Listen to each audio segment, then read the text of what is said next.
नमस्कार, माझे नाव काव्या आहे. मी 7 वर्गात शिकते. माझ्या शाळेचे नाव जिल्हा परिषद उच्च प्राथमिक शाळा वारडोंगरी आहे. आता मी तुम्हाला सांगेल की हे कोणतं मॉडेल आहे.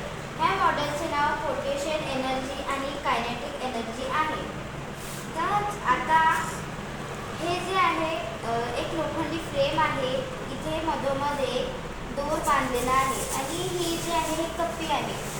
आता मी तुम्हाला हे सांगणार की जेव्हा हे आपण कप्पी वर फिरवत असतो तेव्हा इथे पोटेन्शियल एनर्जी जी आहे ते जमा होत असते.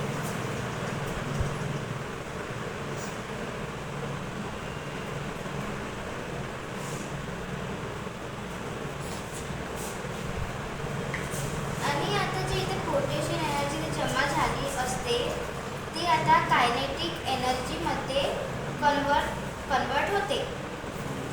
आता